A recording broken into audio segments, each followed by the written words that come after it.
Доброго дня усім. Good morning, everyone. I would like to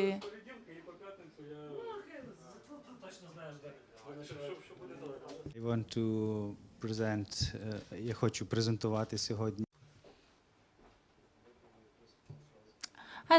I'd like to present the press conference today. My name is Vitalii Kharechko, and today I'm going to be the moderator. I'm also the chairman of NGO Community of Self-Help.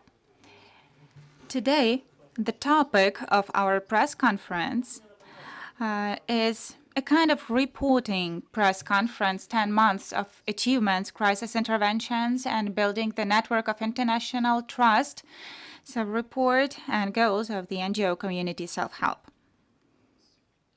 Today, first of all, I would like to remind, I guess, or to pay your attention to the participants, because today we have the Day of Honor to Military Journalists of Ukraine. I would like to thank to all the military journalists.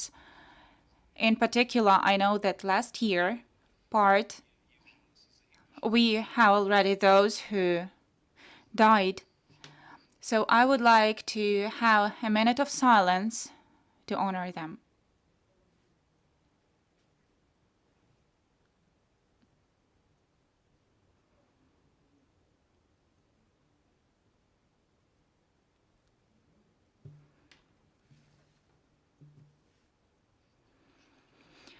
I'd like to thank to those journalists who now are actively working, especially on the front line.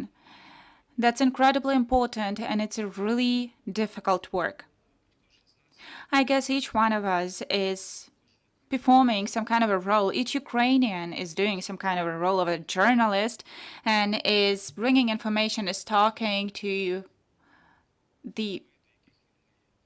people whom they know or with whom they can communicate. Therefore, we are really thankful for this work in particular.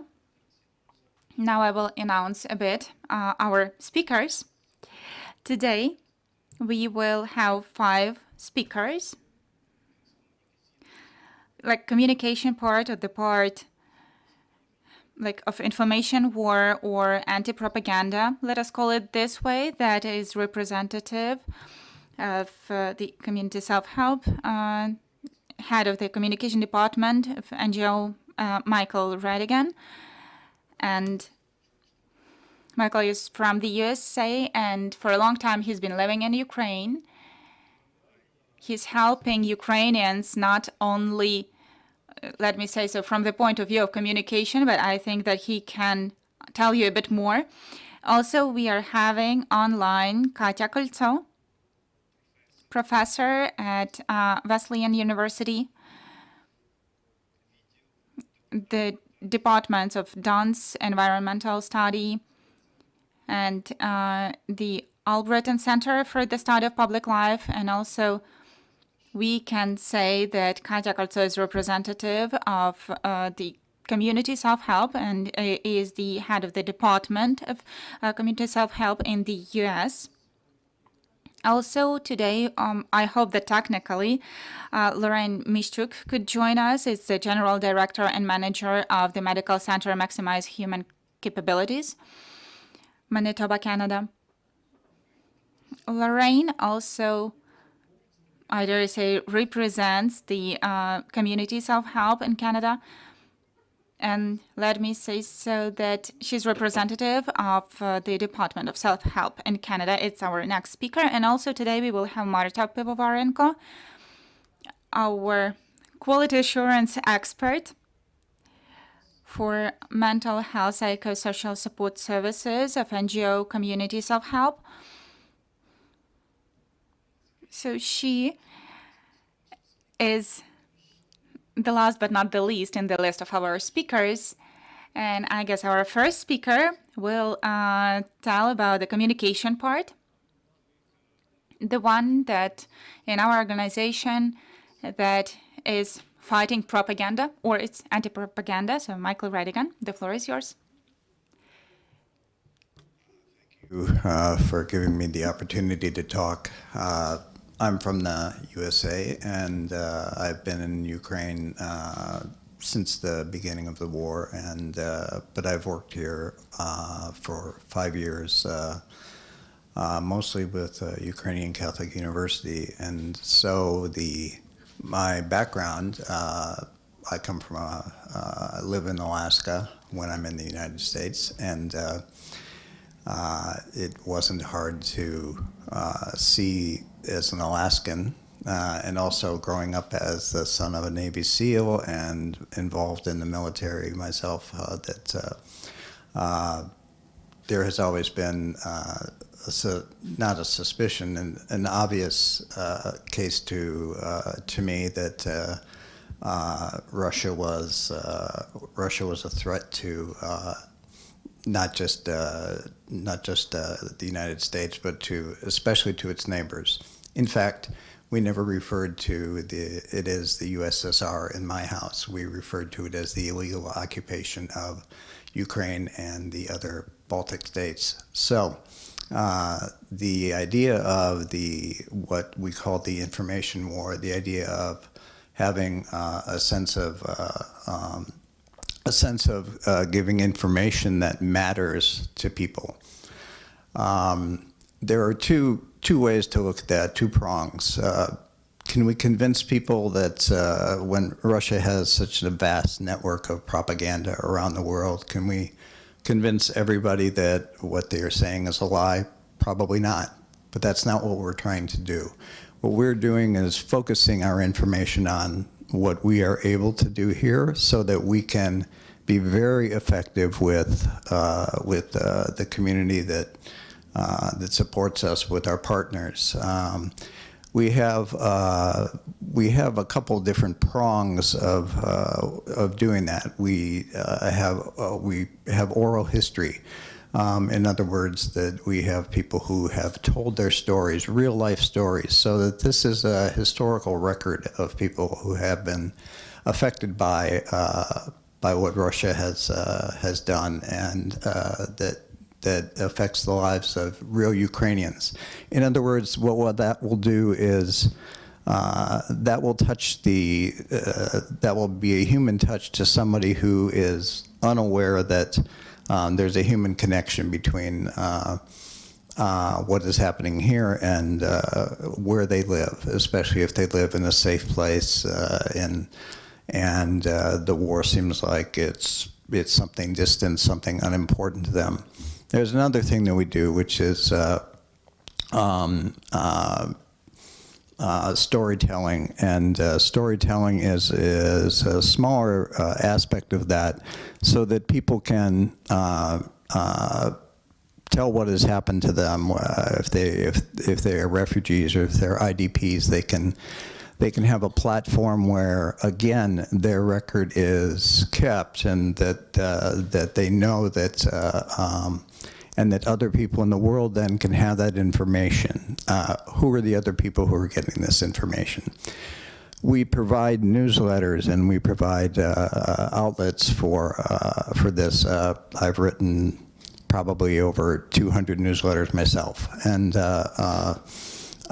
whether or not everybody has been on board with that, or whether or not that has spread throughout, there's always the invitation that real information has to be given to the rest of the world. When we're here in Ukraine, we see on a day-to-day basis what is happening, and I have as well. And as an American, and as somebody who feels a deep love for this, for the country and for the people of Ukraine, it is important for me that other people can find a way to share that experience so that they are able to contribute to our mission, which Vitalii had mentioned, and which Marta is going to talk about as well. What that means is that information is, in a sense, a weapon but it's a positive weapon. It has to be used in a way that we can translate to people the effect of the lives that are going on here. We can show them the actual consequences of what Russian propaganda, what Russian aggression has done, without having to paint a false picture. We cannot combat by ourselves as our community the 150 countries that Russia has information weaponized systems in through propaganda, social media. But what we can do is we can tell somebody who can tell somebody, and that message has grown. And we can see that message has spread. We've been effective because we can, over the 10 months of the last year, we can see that the amount of humanitarian and medical aid and the people who have been influenced and affected by the information we've been able to give them has mattered. Information matters. We know that. The way that we present information matters. Once in a while, I'll get a response from somebody that we're biased for Ukraine, and this is of course, it's almost hard to respond to that. But I have to say this as somebody who's from Alaska. So when Putin says that he wants Alaska, there's nobody in Alaska who has a problem with the information war and with the idea of that. I'm not trying to convince the entire Western world that what we need and what we're doing is going to influence the future, because it is. That's not the goal. The goal is to affect the lives of those who will listen, and those who will listen will tell somebody else who will listen. And so when we help, yesterday Vitalii and I spent several hours working with IDP moms and children, handing out and distributing vitamins that they couldn't possibly afford by themselves. In fact, the number of people that we helped was over 300. We were anticipating about 150. And it seems like such a small thing. But what that did now, how does that, then we translate that information to somebody. And somebody will think, well, that's such a basic item, a basic need. Why is that significant? Well, because it tells a story in and of itself that people are in need of basic things. People are in need of that sense of community. And the other thing that is always clear, and that I try to communicate, is that the resilience, the sense of humor, the sense of gratitude, the sense of unity that exists here is important for the world to see, because Ukraine is actually a microcosm of what it means to be a strong and functional democracy in the middle of a crisis. And so the information and fighting propaganda becomes essential to that.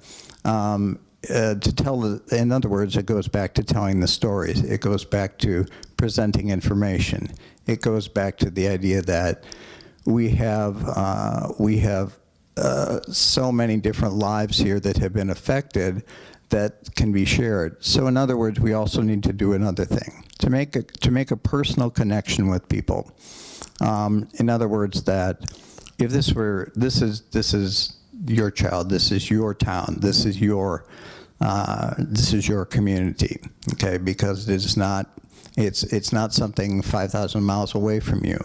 It is your backyard.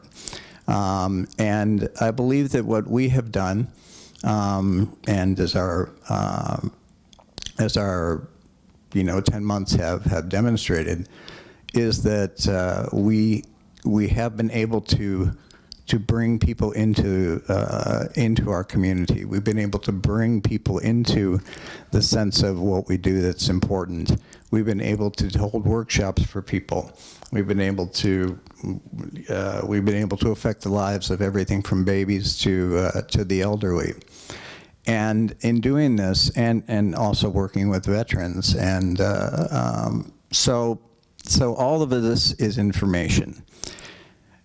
Making sure that that information is dispensed clearly. My background also, not only in terms of military, but in terms of educational, because I've spent most of my time, most of my life as a teacher, and I also work with students at Ukrainian Catholic University. In fact, I've had students write about their experience of asking people in the world not to be bored with the war, about what the effect that it has on them. I also work with little children, and those little children have a strong sense when we start class. We usually start with a little prayer, and all those students, all those little 5- and 6-year-olds, pray for the soldiers, pray for Ukraine. They color in yellow and blue.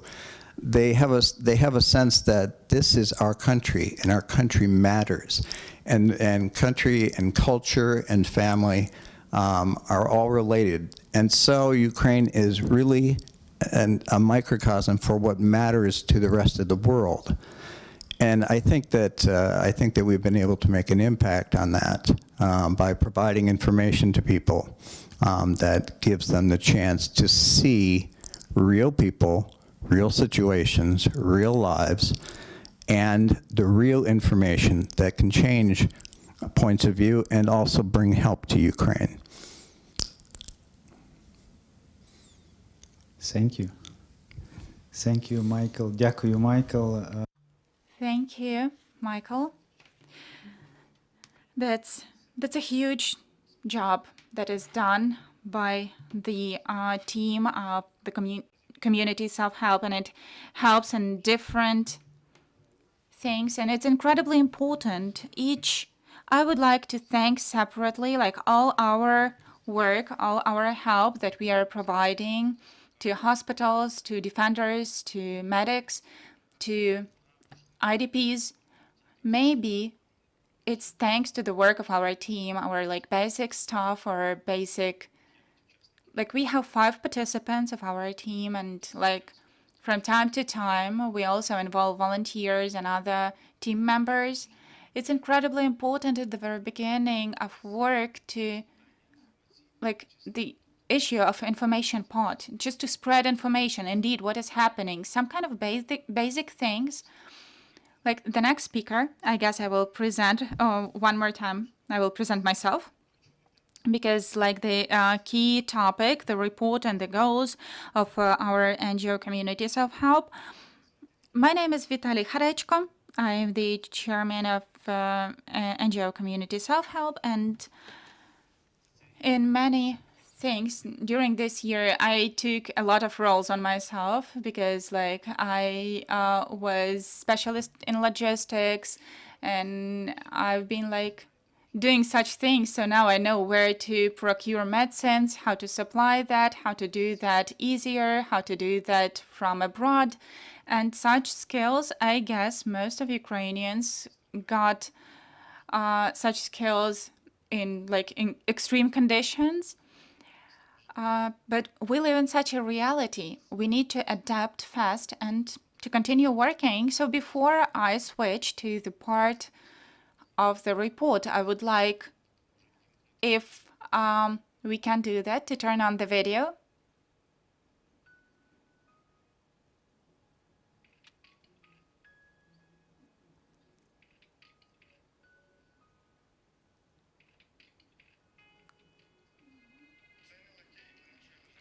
That's not easy time for our country, and we received that via self-help community from American colleagues. This equipment which they presented us, we received that and we want to use that only for trainings. But if there will be the need, of course, we will use that in our work. We always, like when we go to some emergency situations, it means that there are some bad things happening to people. So we want these bad things to happen less and less.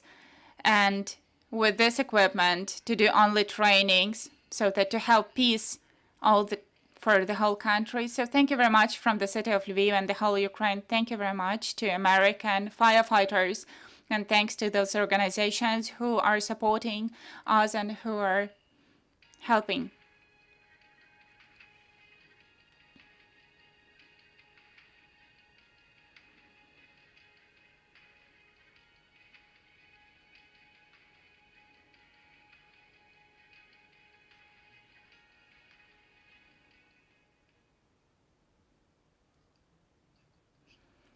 Thank you very much.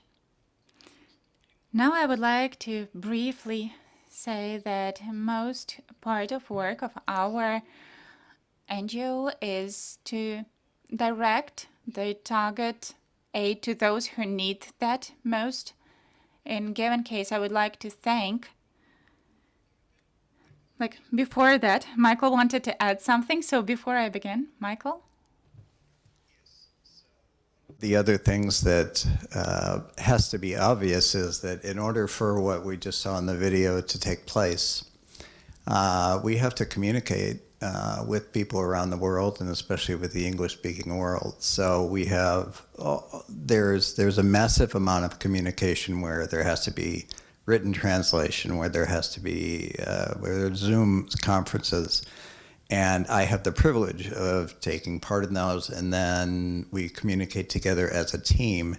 And that's also an incredibly important part of working as a team to help solve problems, especially when we're working with an English-speaking world that can help us in a profound way. So. Дякую, Майкл, за доповнення. Thank you very much, Michael. Indeed, when we just started, we were trying to just provide the information about Ukraine in 8 languages. So we really thank to our interpreters and translators. We had the whole team of translators, like more than 40 people who were helping with, to translate from Ukrainian to different languages and to send all of that to our partners who are abroad. Our media who are working abroad, diasporas, and so on. And I would like to thank also our donors who reacted fast. And they were sending us support, help with medicines.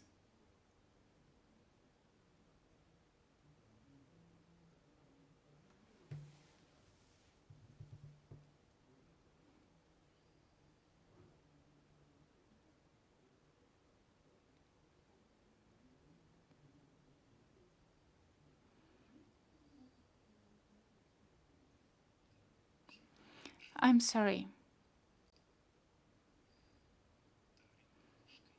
The year was difficult.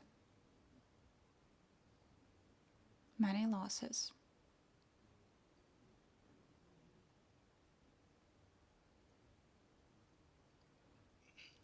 I'll continue.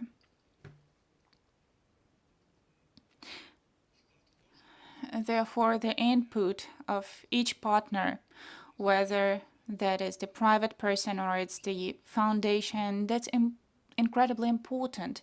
I would like to switch to our presentation. I will try just how it works.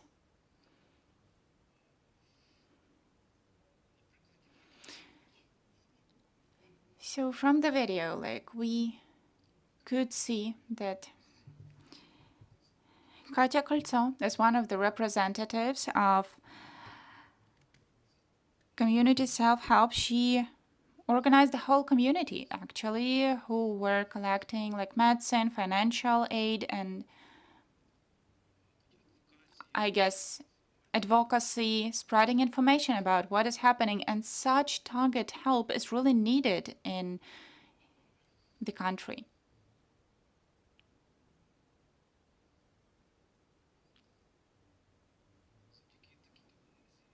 Thanks to such help, thanks to funds, thanks to individuals, thanks to volunteers who were coming from abroad and they were helping Ukraine, we managed to organize approximately 24 projects that we implemented in 10 months of work.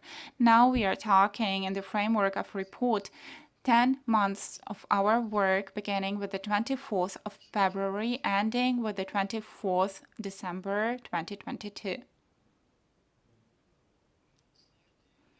On the slide, maybe you will see some numbers. Where did we spend money, or where did we work hard? So in like 90% of our efforts, those were efforts to ensure medicine. Medicine for hospitals, medicine for veterans, for medical personnel, sometimes for chaplains. So in this or other way, it was in order to save lives, the saving medicine. So that's where we were paying attention most. We were planning that it's going to be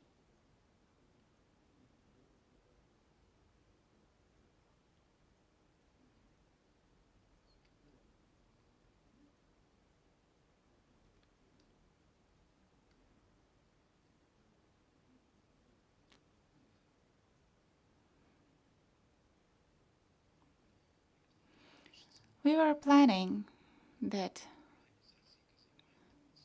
it's going to be the organization who will do the storytelling, like oral history. But we were working with medicine.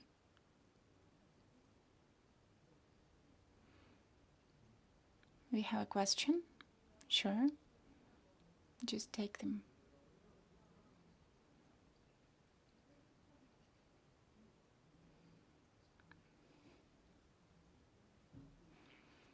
Ukraine form, Sergei Bodnar.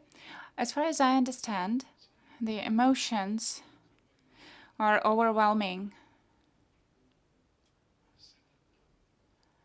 And because there are some reasons. You were mentioning that you wanted to do more with the information, with the history, with the stories, and it turned out that you were working with medicine more. I guess you saw a lot with your own eyes, and a lot of grief and a lot of bad things that happen to our soldiers, to those who are fighting on the front line. I would like you to clarify, why do you have such emotions?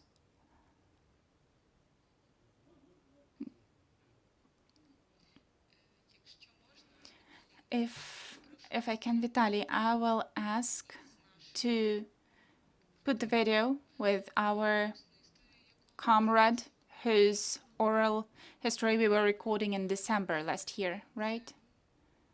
That's, yeah, de facto before war in December.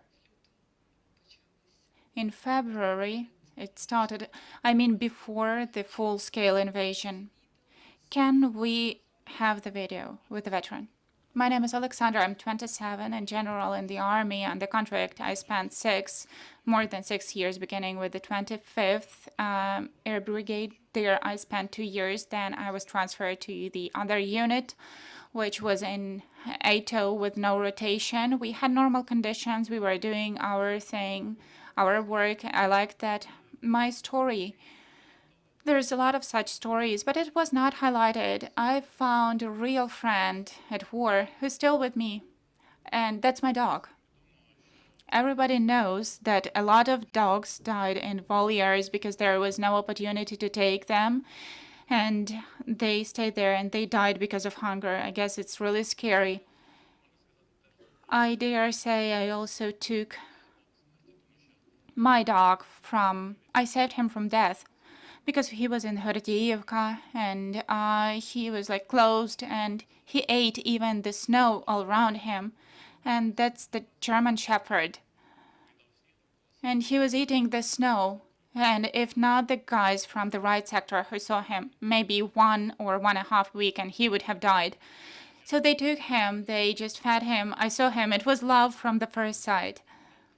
And I asked my commander, he allowed me to take him to the base, but under the condition that I will look after him, I will be responsible.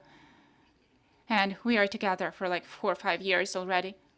I would like to just recall that when the war became oppositional, the dogs, as like just ordinary dogs with no breed, they became an integral part of our positions because almost on each positions, and I saw a lot of them when I was serving in my last unit, they became like inevitable part of that because they are like the siren. So they hear that somebody is coming. They just feel that. So they are everywhere. Unfortunately, a lot of dogs died.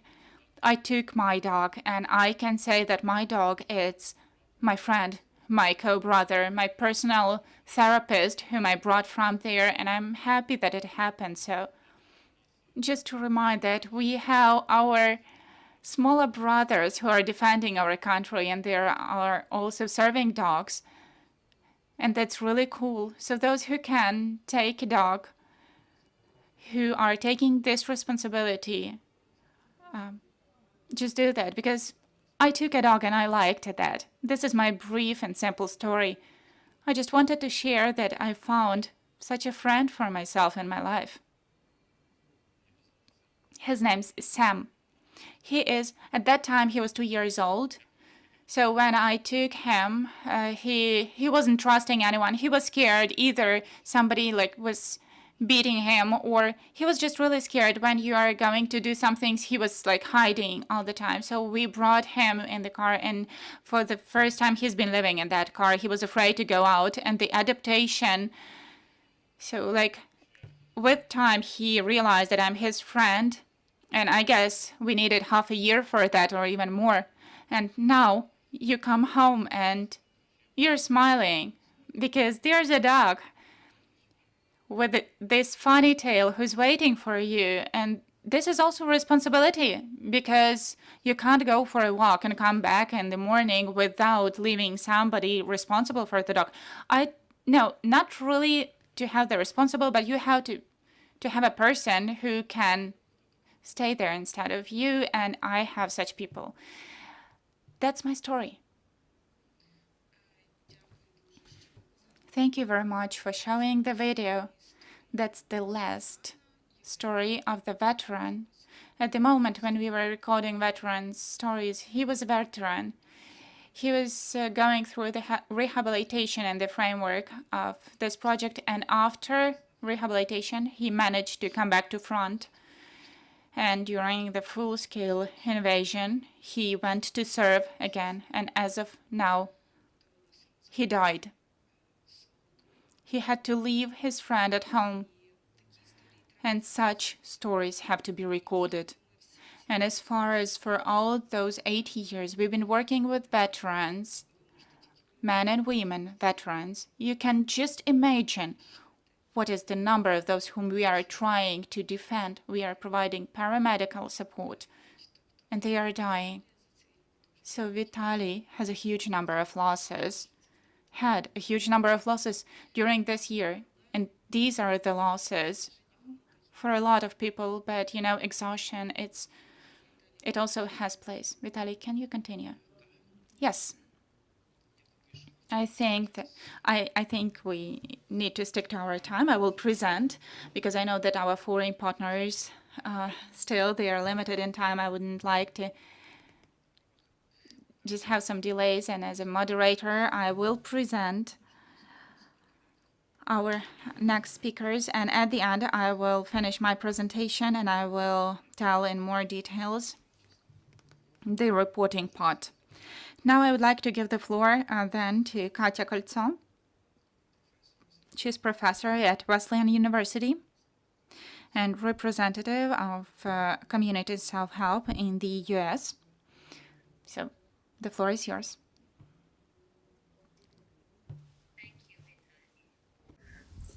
And thank you, Community Self-Help. It's truly humbling to work with you. In May 2022, Humanitarian Outcomes, a project of the United Kingdom's Humanitarian Innovation Hub, reported that virtually all humanitarian aid inside Ukraine has been implemented by local actors, not international organizations. This means NGOs, church groups, and about 1,700 newly formed local aid groups. Though international NGOs and agencies received 87% of aid funding for Ukraine, they were not able to effectively use the resources to support humanitarian initiatives. Ukrainian organizations like Community Self-Help were. I'm going to type the report link into the chat for your reference. And I hope you can share it with the press that's present. I wanted to begin with this report in order to highlight the central role that Community Self-Help and the work of Vitalii, Kharechko, and Marta Pyvovarenko and their team play in Ukraine. Locally organized Ukrainian NGOs are the key to effective humanitarian work, Ukrainian recovery, and vitality both during and after this war. The reasons for this are many, but there are three important factors that contribute to their efficacy, and they've already been raised. The first factor that leads to effective humanitarian work is personal connection, placing a human face on the crisis. The second is flexibility, and the third is long-term commitment and deep knowledge of the context. And again, I'm just going to paste these three factors into the chat for reference. Personal connection. Ukrainian NGOs put a human face on Ukraine. The United States has been inspired by Ukraine, but sadly does not know much about Ukrainians.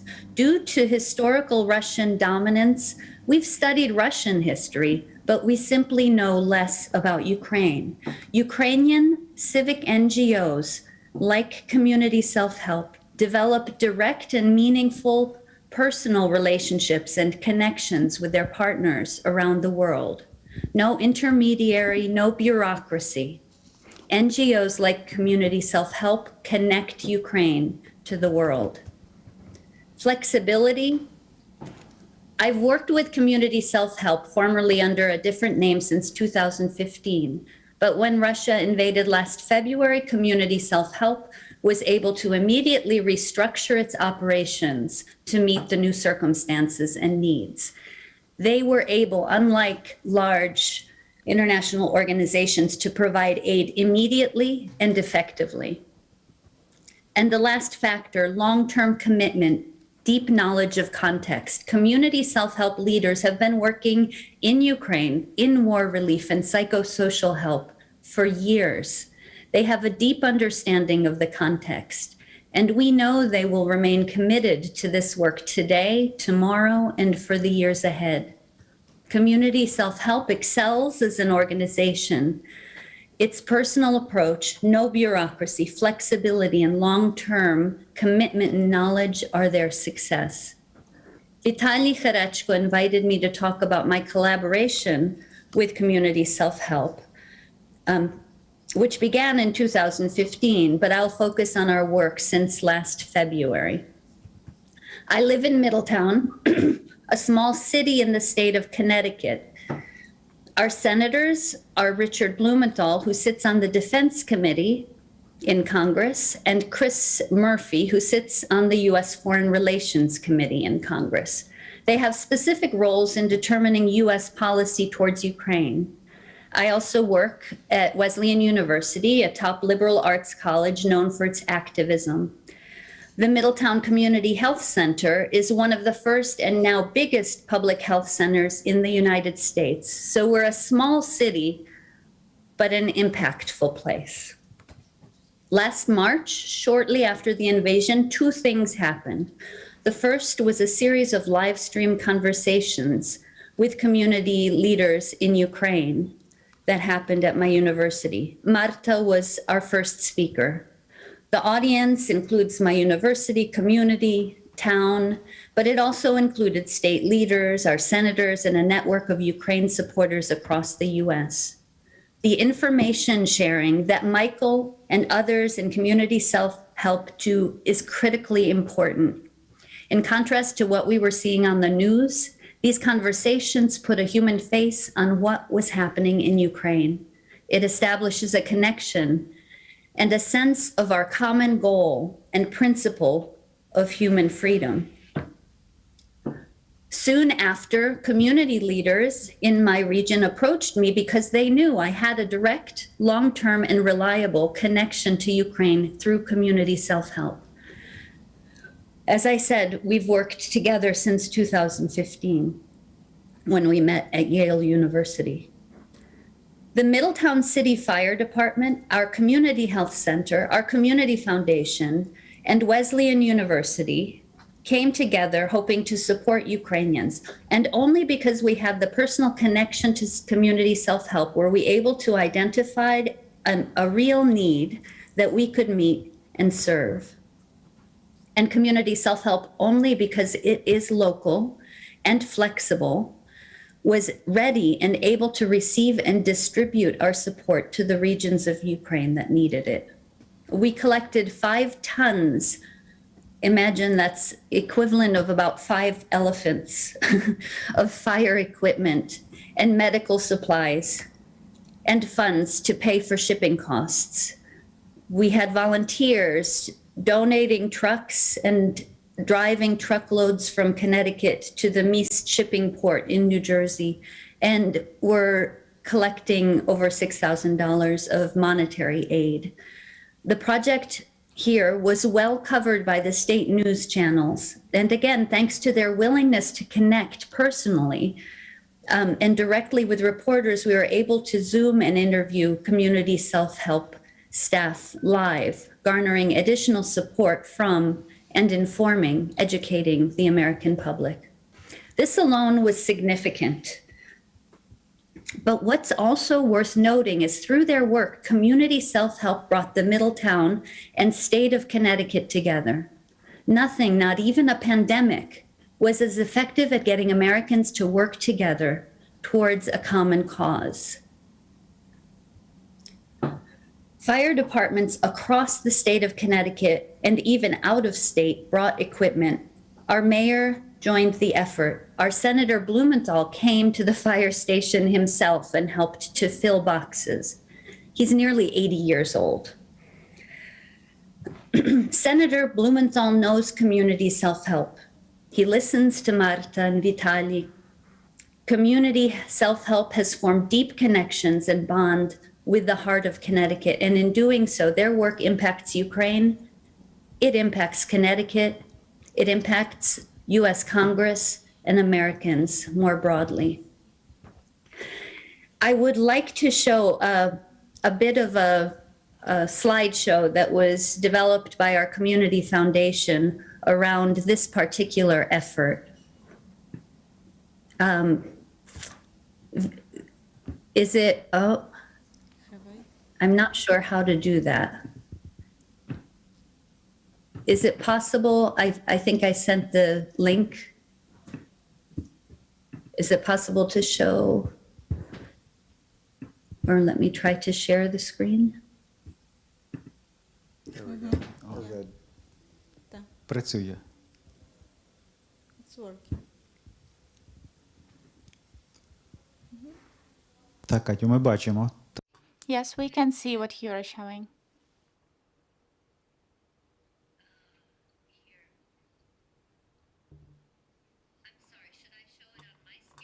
Share screen? You're good. Ну, зараз, Технічних працівників. зараз So now we, like our technical specialists are sharing.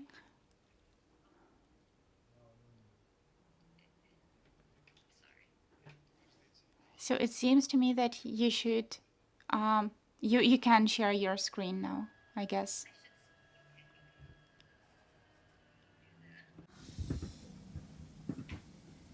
I might not show the whole video because I won't be sure if it's working.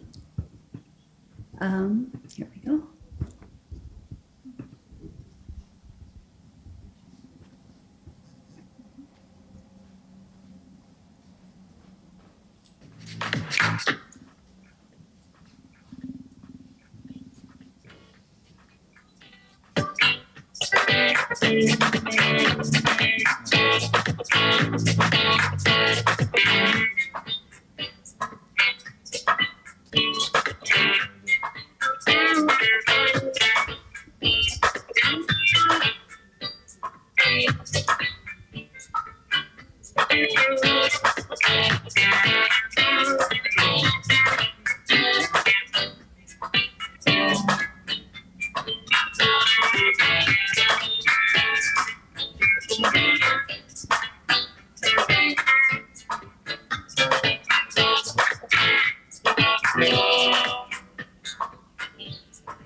Наші вороженьки, як роса на сонці, закамуєм і ми, сестри, у своїй сторонці. Душу й тіло ми положим за нашу свободу. І покажем, що ми браття козацького.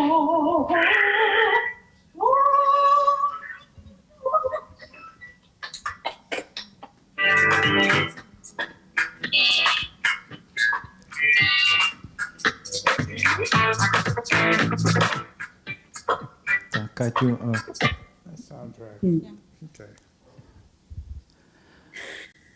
As we move forward, we, the colleagues at Wesleyan University and Community Self-Help, are continuing our collaboration on Vitalii Project Donbas, which is the project we began in 2015.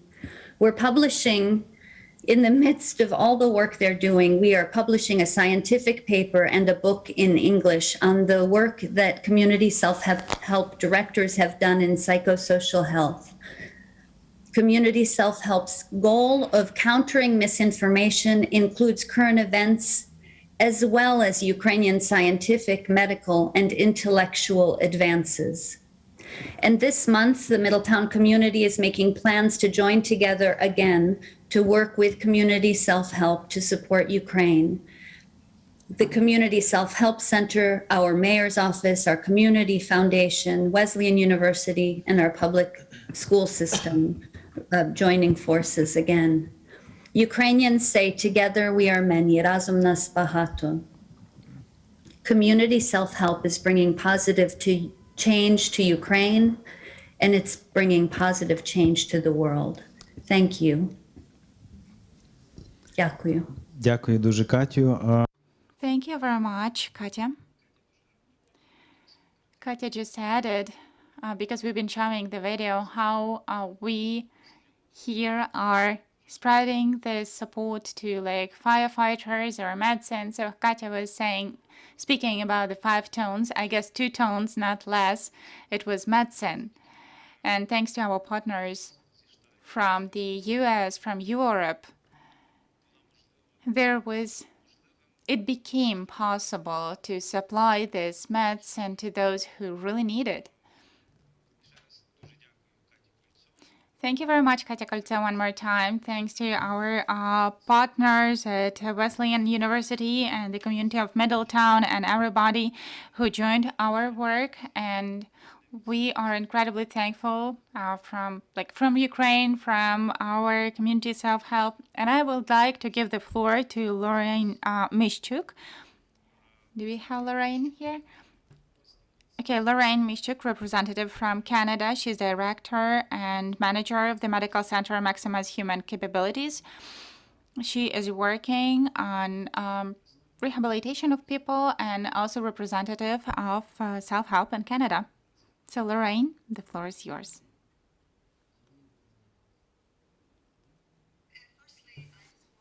Acknowledge the amazing work that is done by Community Self-Help. And it's just such an honor, and I'm very humbled to have even a small connection, whichever capacity that is, to be connected with such an organization. Having the grassroots boots on the ground where you can be immediately responsive to the needs is, I believe, so imperative. And I believe this is why Ukraine has been managing so well during these last coming up 1 year from the escalation of the war in Ukraine. And so I'm in Canada, I'm in Winnipeg, Manitoba, and so my first goal was to assist with raising awareness of community self-help. And because here we have a very large diaspora in Canada, Ukrainian Canadian diaspora, and there's many organizations. It's amazing how the entire community in Canada just rallied to be able to support Ukraine. And individuals that are friends and colleagues that are not don't have Ukrainian background or roots from Ukraine, really amazed at the level of activity that has been taking place. And so there's, like I said, there's many organizations, but I believe having the grassroots, smaller NGOs are imperative because of their immediate responsiveness. So raising awareness as well as local fundraising in the Winnipeg area is what I have been involved with. So I'll just give you a little bit of a briefing as to some of the activities that I've been directly involved with here. And so firstly, I have what's called this trident maple leaf, or our trezub pendant project. And so Canada and Ukraine have been very deeply connected for a very long time. So I developed a pendant that we have in silver, or it can be special ordered in gold. And it's a blend of Canada's symbol, the maple leaf, as well as the trezub from Ukraine. And then this is made by a local jeweler here in Winnipeg who also has Ukrainian roots. And $10 from each pendant that is sold is then donated to Community Self-Help. And so this had already been in place before the escalation of the war. And so immediately funds were sent to Community Self-Help, and then information I received back in terms of how the funds are being used. That it was medicine that was being purchased for Kharechko, and how it was driven out to the immediate needs, and then share this on social media to be able to help raise awareness in terms of not only the activities of Community Self-Help, but specifically how funds are immediately being used and that human component of the impacts of that.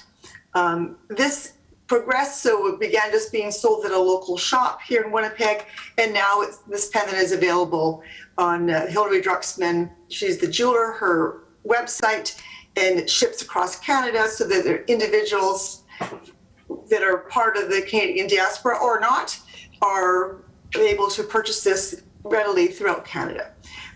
We just sent another $1,800 just in the last few weeks for pendant sales for the last 6 months.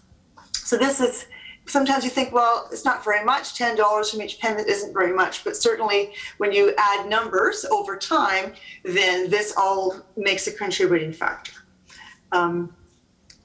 Also been for fundraising, and then we've partnered with the Canadian Ukrainian Youth Association, and this is the youth association connected to the Ukrainian Orthodox Church in Canada, so the youth wing, and they immediately embraced to be able to undertake some fundraising efforts.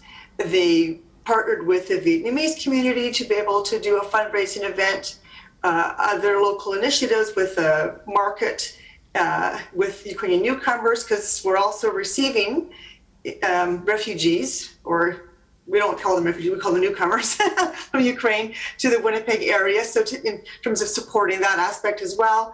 And again, funds are sent to Community Self-Help to be able to raise awareness.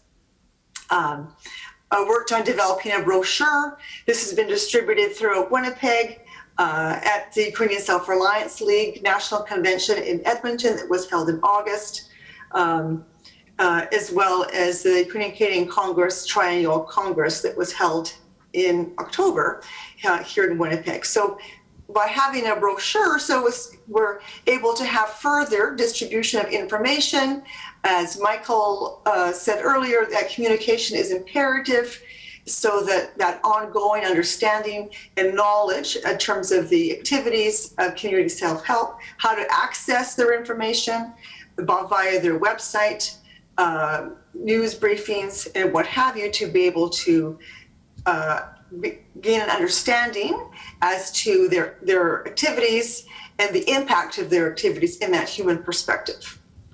The Ukrainian Canadian Congress in Canada is the umbrella organization for the Ukrainian diaspora. And so each province will have a local chapter. And so here in Manitoba, I've been able to participate in activities such as the Ukrainian Day events, with having a display to be able to provide further information, pictorial, written information to all those in attendance, so that they're also able to learn and gain an understanding as to the activities of community self-help. As I had mentioned earlier, in October, that there was the triennial conference of the Ukrainian Canadian Congress held in Winnipeg. So it was the National Congress. It happens every 3 years. It's fortunate that it happened in October of this year and in Winnipeg, where there were delegates from across Canada. There was representation from the federal government. The Prime Minister of Canada was in attendance. The Deputy Prime Minister of Canada, several other from the federal government, members of Parliament from Manitoba and other provinces as well. So this provided an opportunity for greater awareness of what community self-help activities are. And so I was able to not only have a display to be able to share the information one-on-one, but also I was given the opportunity to be able to address the delegates briefly as well in sharing community self-help activities. So all of these pieces all connect together to be able to provide support. And so that's what my role has been, and I share this on social media to further disseminate the information for community self-help. Because that connection, making that human connection as to how the funds are used, whether that be monetary funds, funds that individuals are donating directly, funds that are from fundraising efforts, so that individuals can see how responsive community self-help is. So that's been my role is in terms of that raising awareness and local fundraising. The plan moving forward is through the Ukrainian Youth Association is to have, because they have chapters throughout Canada, is that they will become more active in distributing the brochure, and if they're able to also begin to take on some other fundraising efforts or awareness in each of their areas throughout Canada. And so, as I said, it's a village that's connected throughout the world to be able to support in specific community self-help. And so again, I thank you with gratitude for whatever, even a small part that I'm able to play. Thank you. Дякую.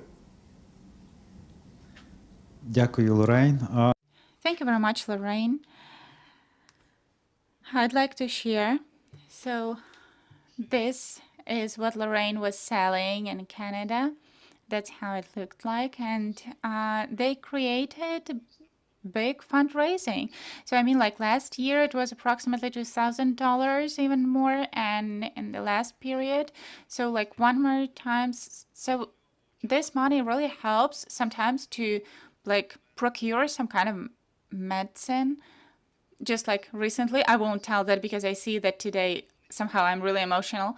So they are helping. This is helping. When we have money, we have the opportunity to help either to militaries who are in rehabilitation or those who are like IDPs. So that is some kind of the operative budget, operation budget that we can provide quickly. We can quickly provide some aid and procure the right medicine prescribed by doctors. I guess I will take the floor before Marta so that we can show, if possible, my presentation. And then I would be able just to end our reporting part or like financial part, I guess. So can we have the presentation? Thank you very much. So we've got now on the slide, we can see what needs we were spending money for. And as I mentioned, most of all that's medicine, like the first and second position. You can see it's more like personal, but then still we have tourniquets or like medical kits. So most funds were spent on either like medicine or logistics in order to like bring that medicine to the front line. In general, we collected like in dollars, like in hryvnias, it sounds like 2 million, more than 2 million hryvnias, and the money was like for different, like 31%, those were like individual contributions, and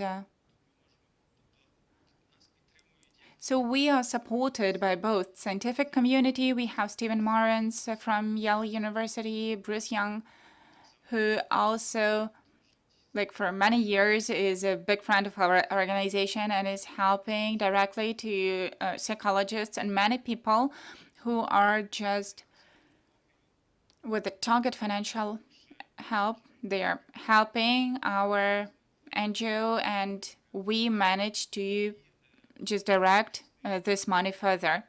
And the biggest part we received from different foundations, like French Foundation, Foundation Air Liquide.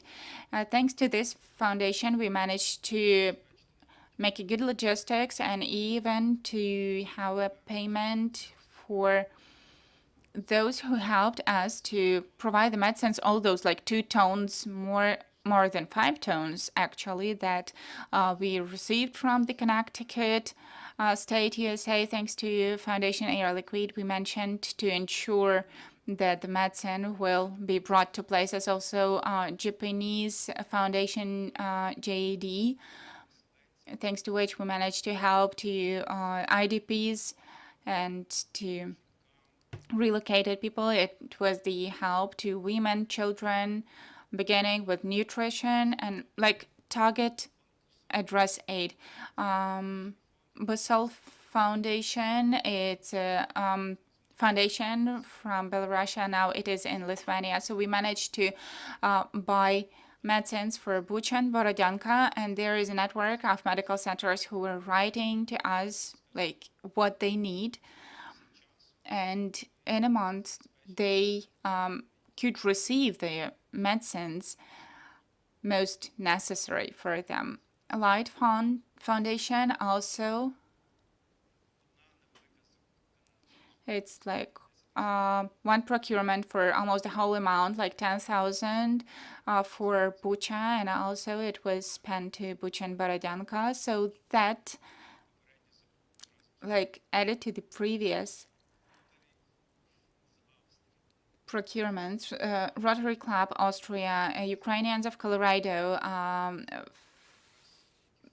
Foundation Dobrovoля. Thanks to them, we managed to continue our activity with the storytelling, oral stories, and we managed to record a few stories last year.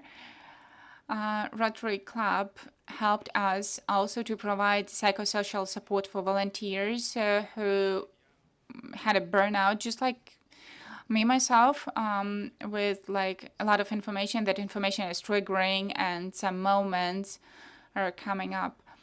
Ukrainians of Colorado, they helped as well. So that was the help that was aiming at, first of all, it was the application and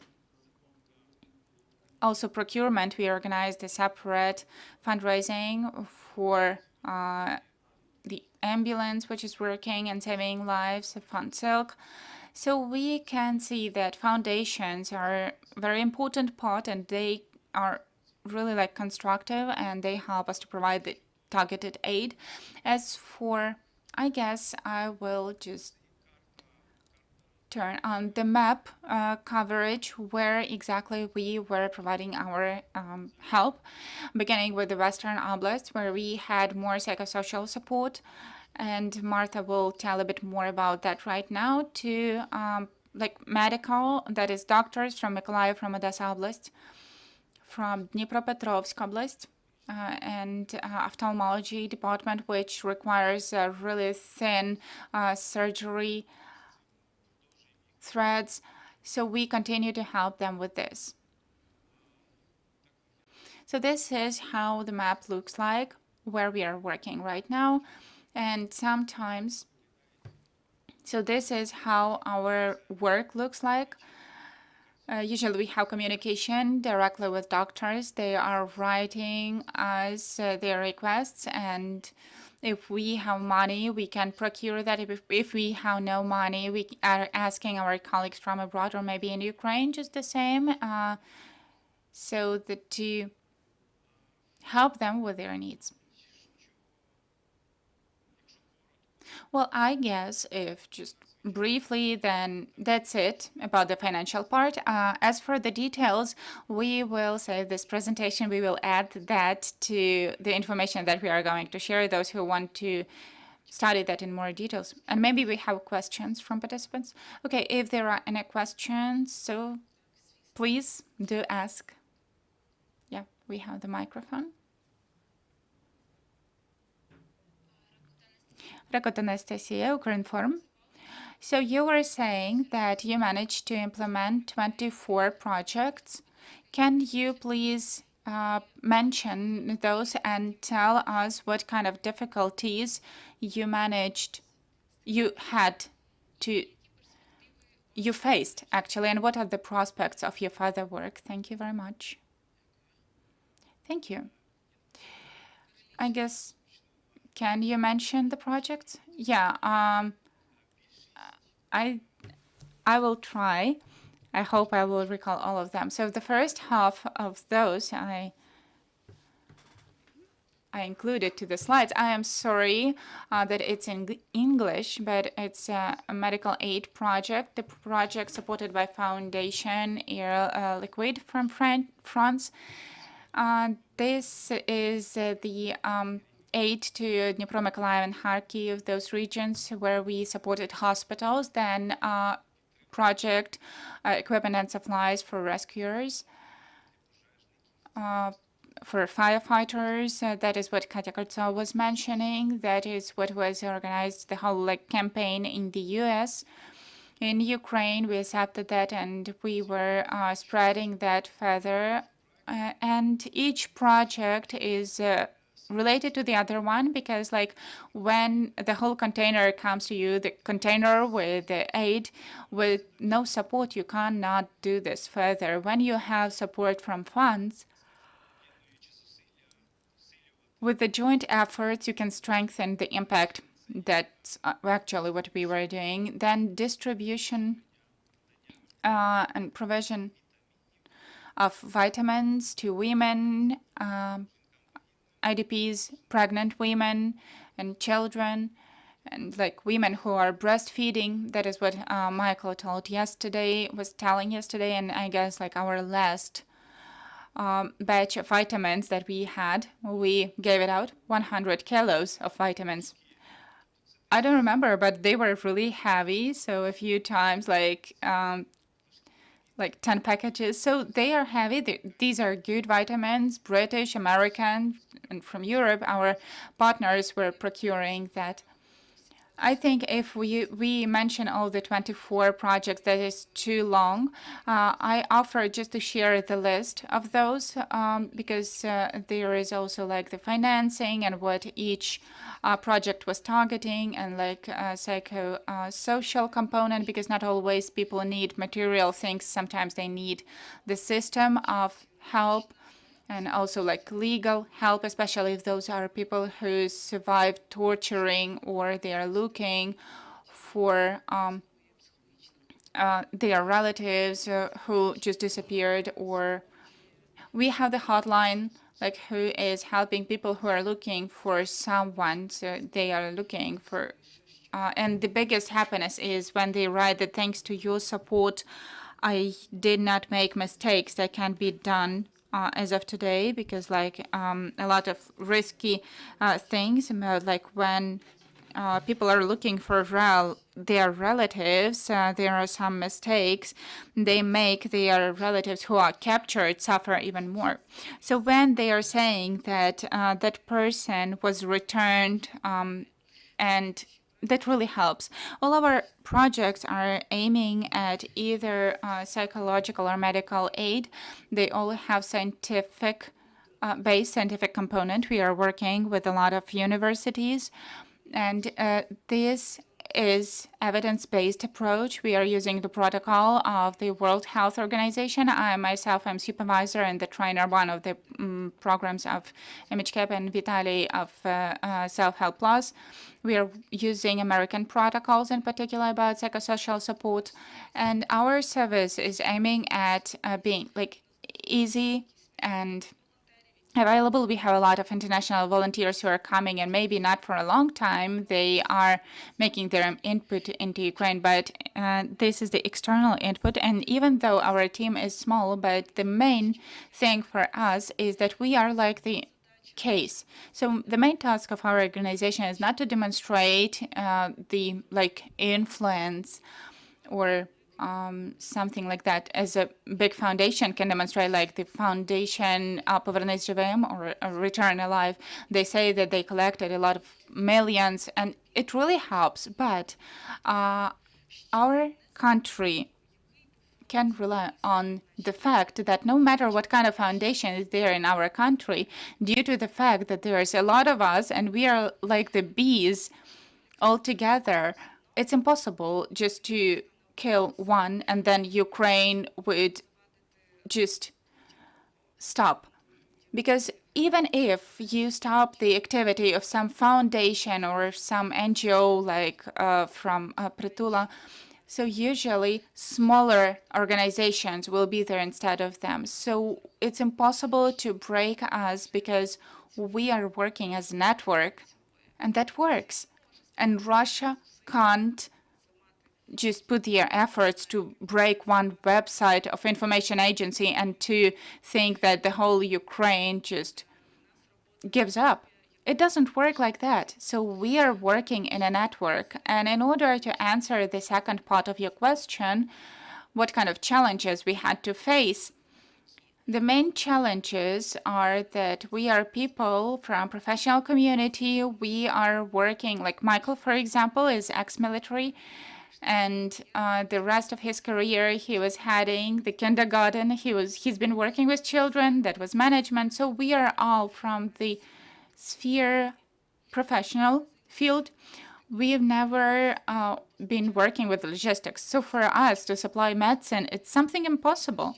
And it seems to me that in this year, each Ukrainian achieved some skills that were not available before. So now, in the terms of survival, each Ukrainian is just a professional.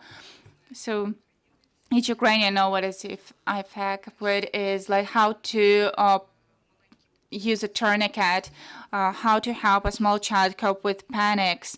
This is what is called stress resistance and challenge resistance. And I know for sure that Ukraine is on its way. More than 100 years of war with Russia. It's going to last for a long time. And it's not the issue of the active phase. It's the fact that there will be attempts in different ways to dominate. We know that our resistance consists of the readiness of people, readiness to like any attack, readiness to any like long-term defending process. And this psychological like resilience is very important. So it's like one bee who is working. They're working all together, and it's the principle how most organizations are working. So we are just like the bees in a hive, but we have the maximal impact. So logistics, it was the biggest challenge for us. Did I answer your question? Thank you. Maybe we have some more questions. So we can just switch. Yeah, we can switch to psychological part. Next year, we are planning to make a few things. The first project is we are planning together with my colleague from Howard University to make a project on supervision component. Supervision in psychosocial aid is really important because it helps the professionals in the field of mental health to grow, develop, and not to burn out, as Vitalii mentioned. Therefore, supervision project, we are going to implement that, and we will help to measure the effect from supervision on the an impact on the client. That is how the support of professionals on like medics, for example. Now we are having huge reforms in the direction of psychosocial support, and family doctors, they uniquely received access to provision of mental health support.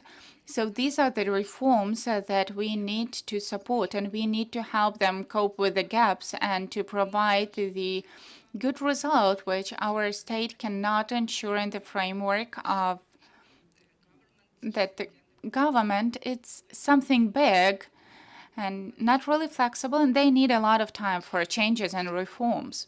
The second thing we are planning to do next year, that is a project with the Yale School of Medicine. So for like family context, we are planning to conduct family psychotherapy, which is one of the therapies, the best first choice. There is such a notice as a golden standard of studies, and this component was measured, and it's really efficient therapy. And till this time, our country is, in terms of like psychological intervention, psychological aid, is still really far from the West, so to say. So we need to bring the psychotherapists and to teach them the best practices. So we want to prepare the new 90 psychotherapists like in a few months. So this is the thing that is where we should spend time. So we will be really happy if the society will decide to join us, because it's easier to do together. Thank you very much for being like short, and as for the prospects, we will continue supporting we have already like clear partners who require some aid, like hospitals, Dnipropetrovsk, Kharkiv Oblast, and we have some requests and we will continue doing that. And one of the projects that we will implement for sure, that is support for hospitals, and also just in the same manner, we will have information war and like war psychology, so to say, because it's the approximate name of our project. How can we prevent propaganda, Russian propaganda? How can we position Ukrainian interest in the international like market or international arena? We have like 7 more minutes. I guess that we can spend this time for questions if we have some. Or we can sum up and thank you for being here, to thank our partners from abroad who are doing just great support, to thank the team of self-care communities and who continue working, and they continue doing this impact and providing this help that we are providing to like IDPs, to doctors, to paramedics, veterans, and psychologists. Yeah, that's a separate direction, which is really like powerful, and we continue to develop that. And I truly hope that we will have a big impact. Michael took the microphone. One other thing that I wanted to say is that in each of the things that we've described and in my own work, working with shelters, we work from the inside out. And that has been a real strength of community self-help, is that we're not looking at, we're not making an overview and saying, okay, this, and this. We're actually working from the inside out. We're working from a needs base, so that if I'm in a shelter and I see certain needs that we can meet, then I will bring that to our attention, and so will other people. So this connection, this network, actually is as Martha described. It's like you cannot kill these bees, and so the idea that Russia can overcome. Одну можна. Одну бджілку. You can kill one bee, but not all of them. So I wanted to just point that out again, that we're working from the inside out. We're working from needs-based. So that makes us effective, and it also makes us compassionate. It also makes it important for us to support each other and to have the support of the communities we work with. And that happens, and I just wanted to finish with a short little piece. So yesterday, when we were handing out vitamins, $120 worth of vitamins for a family is impossible to IDP family. It's impossible for them on their own. Well, so, and I basically speak Ukrainian, you know, so I have to work kind of in between languages and help, but the gratitude and then the effectiveness, you just see that this is, that you're developing a community by doing this. And again, it's working from the inside out. I was trying to think, how did so many people find out about this? And yet that's because people talk to people, and it's not that they're coming for a handout, they're coming because they are actually giving something back to us. And that's really that's how I felt when I was, after we're done. And that's how I feel anytime we're working with people, is that we are benefiting from them, and therefore we can continue with our work. Okay. Вода камінь точить, або So the water can destroy the stone, and together we can win. We are together standing. We continue standing and going to the victory. Glory to Ukraine.